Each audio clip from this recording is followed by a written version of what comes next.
coming to Fraser's Bride with free beer to come and hear us talking this afternoon. If you haven't indulged, please do it either during or at the end. As Fraser says, I currently work for Macmillan Distribution. Been there for around about the last 6 years, and currently I'm the commercial director responsible for customer services, and that's where my current interest in e-commerce comes from.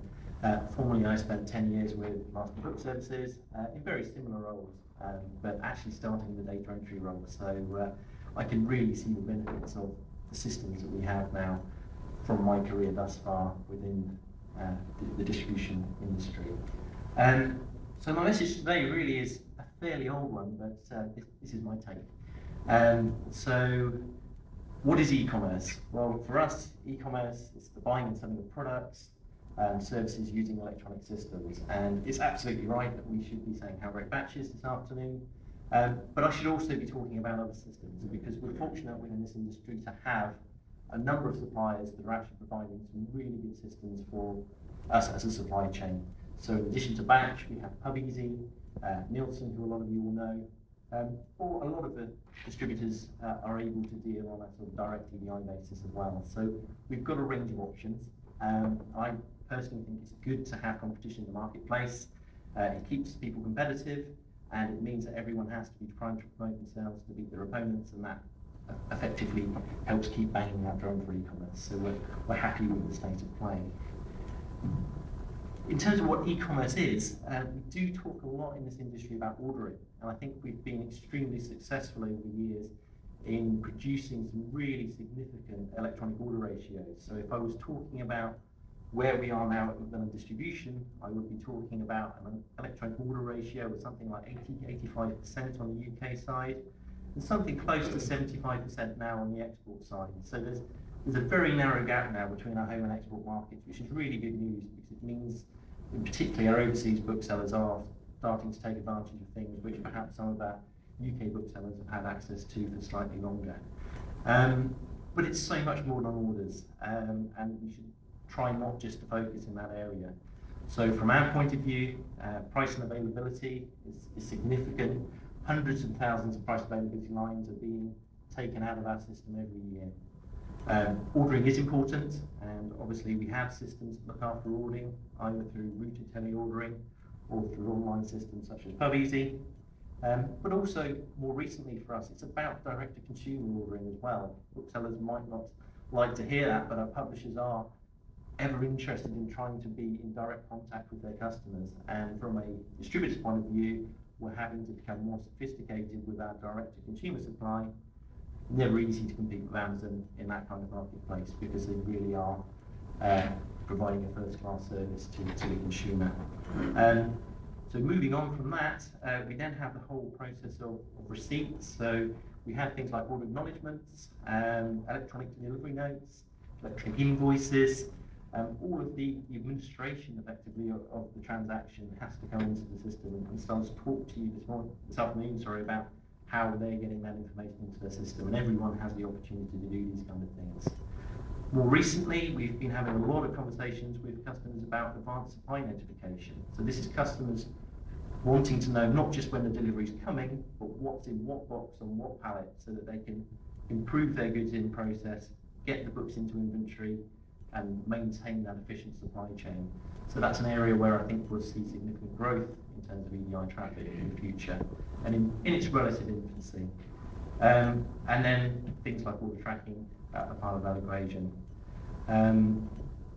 Moving on, I think we've talked about the administration side of things, how batch can help with payments, and with copy invoices, credit notes, and claims, and that's all very important. So that's just part of a longer chain for us, and this chain, if I was showing you in its entirety from the distribution, starts with electronic messages coming in from production systems of publishers, from printers telling us when books are going to be delivered into our Swansea distribution centre, and ends at the other end with an electronic data warehouse giving publishers detailed sales information so that they can ensure they're printing the right books in the right quantities, and they understand the nature of their sales. So we do have a very long and complex e-commerce chain in our business, but we've got some really useful tools. And we're lucky because we have industry standards. So effectively, if we try to use those standards, the effort required to put a new trading partner in place is simplified, and there is relatively little cost on either side. So we're lucky to have these organisations, and we're also quite lucky to be able to feed in from their thinking. These messages haven't just come about by chance. There's been a huge amount of thinking and talking and development of these messages, and we can all take advantage of the intelligence that's gone into this from all different sectors of the supply chain to make sure our businesses are benefiting. So it's about systems integration, and in the old days it used to be very much about whether you could or couldn't trade with EDI, and there were barriers to that. But in the modern world there are much more simple solutions. The internet has given us some really powerful tools. So any bookseller can trade at a level, even if it's just copying and pasting data out of one system into another. It might not be as pure as far as EDI is concerned, but it's still efficient, and the information is still wholly accurate, and it does give you the benefits. Our systems are global, so there are no barriers. They talk to each other in common language, and therefore we can sort of cut through any barriers there and really get far reach all around the world. So why e-commerce for us? Well, I think really e-commerce now in the modern distributors world is absolutely the cornerstone of our business. If we didn't have e-commerce, it's difficult to understand, from my perspective, how MDL would function in this modern marketplace. Because we all need to take advantage of these systems to remain competitive. So for Macmillan, we took something in the region of about 5.5 million order lines last year. This is Macmillan distribution across our group publishing activities and our third-party business. And the great news is that about 4.5 million of those came in electronically. But that still left me with 1 million order lines to process manually, which at the beginning of any year is quite a significant task. So there's a lot of opportunity left, clearly, within our supply chain to get more customers to take advantage of some of these systems. We have to administrate a £300 million sales ledger across tens of thousands of customers, and I couldn't give you the number of transactions. So without systems like Batch, it would be virtually impossible, I think, really, for us to do that efficiently. And what this all drives towards is improved service levels and improved customer services. I want to employ customer service staff. I want people to be on the end of the telephone to be able to talk to our customers, not about what something's price is or what the availability status is, but if they've got a genuine need, something a little bit off the normal track, then we need to be able to give you that value-added service and perhaps not be quite so distracted by some of the more routine things which our systems should be able to look after. Accuracy and consistency is a really important thing. We don't want to botch it up. Human beings will botch it up from time to time. So will computers, but rarely. I think is the truth of the matter. So we can be far more confident in the systems that we've got if we're using those automated systems. And then there's the element of cost, and I'm not going to talk too much about that, but for me there's two costs. There's the cost savings of using these systems and the advantages we can get from integration, but there's a cost to not doing this as well, and we'll come back to that. So for Macmillan distribution, e-commerce is absolutely essential.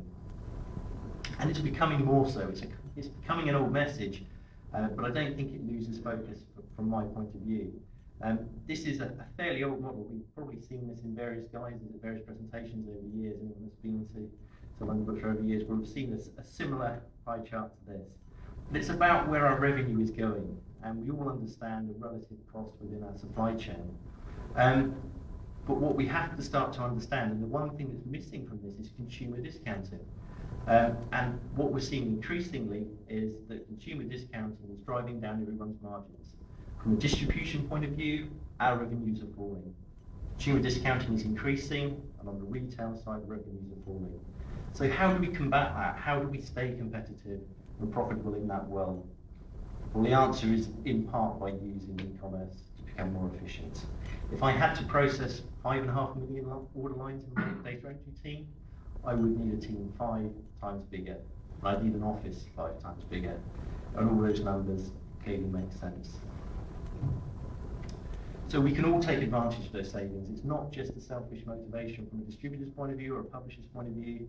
There are savings to be made throughout the supply chain, and everyone can benefit.